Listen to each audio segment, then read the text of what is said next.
The next ability we're going to discuss is called empathy. Someone actively using the ability is called an empath.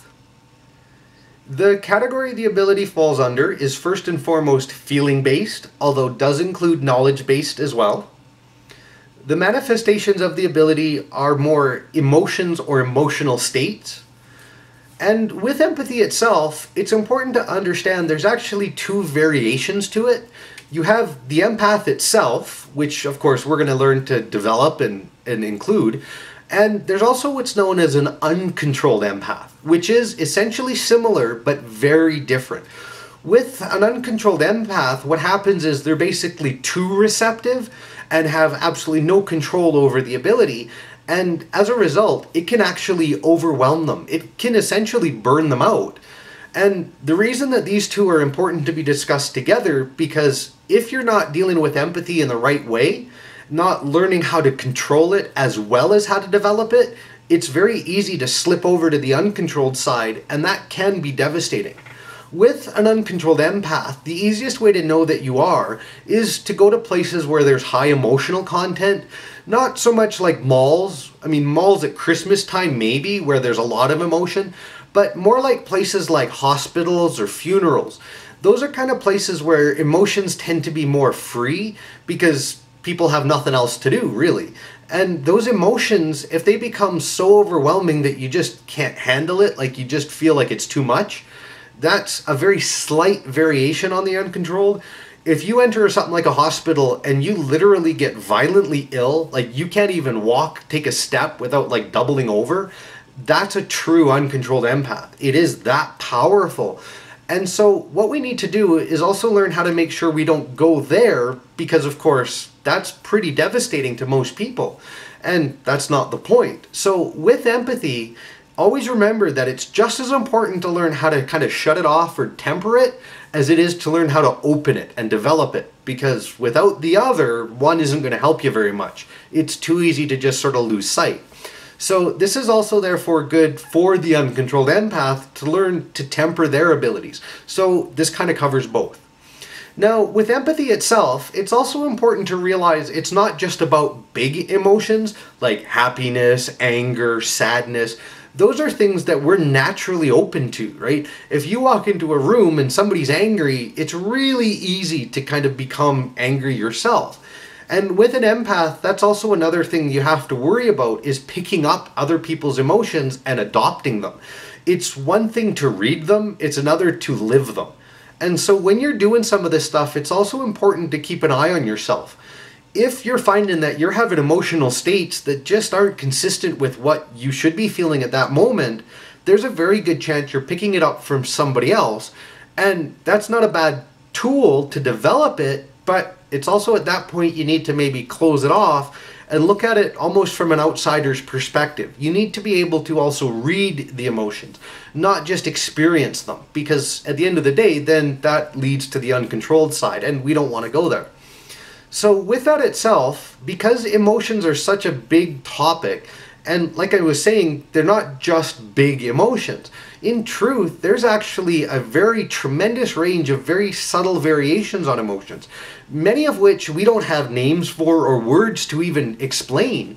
And one of the reasons is because most people don't really spend time developing emotions themselves. We, as a species, tend to like to shut off emotions.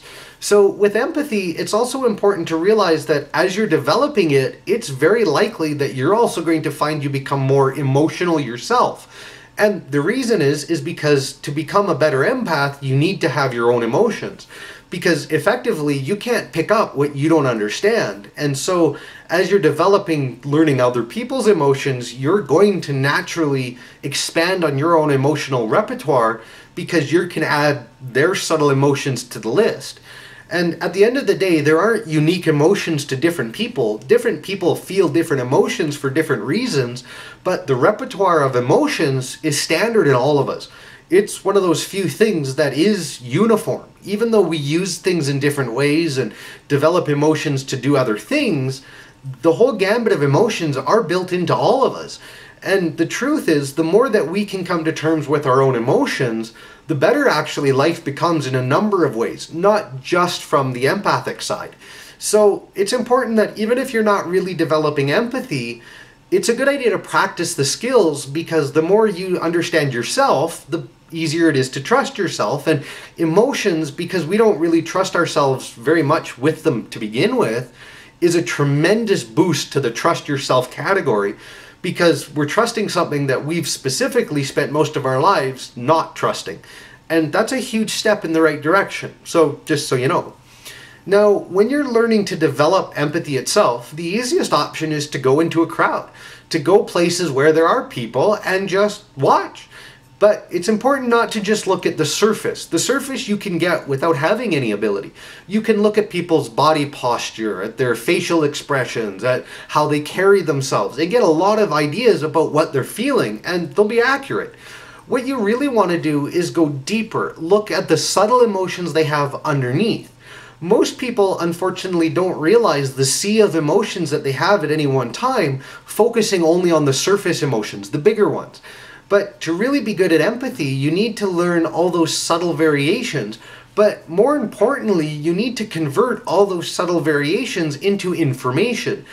With that, it allows you to learn more about the people and what they're doing and why they're doing it.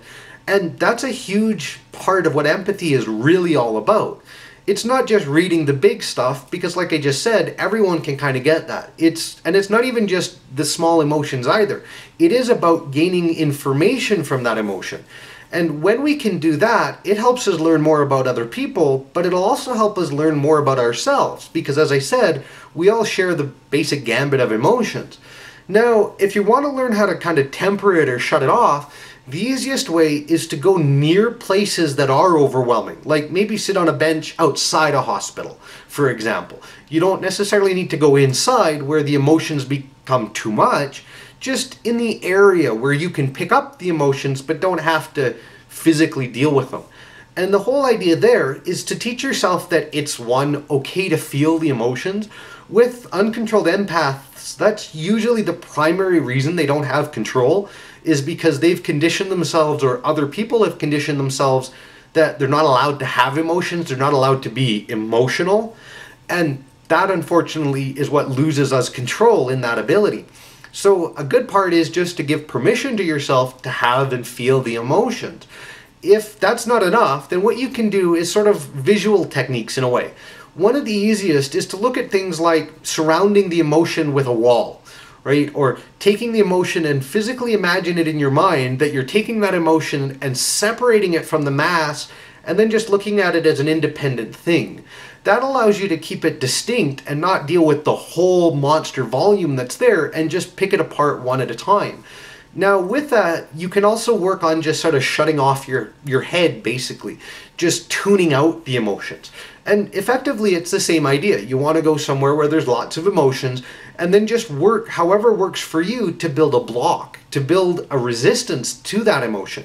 Now with that, you want to be careful not to build something solid. You just want something that you can enact and then get rid of. Because of course, if you keep it there permanently, it'll cut off that ability totally. And remember, we do have that ability. We can shut down our abilities as well. So those are basic the ideas. You just need to, in essence, convince your mind that one, the emotions are okay, and two, that you don't have to feel them if you don't want to. And how you do that is up to you. We're all individual, but that's the basic end result.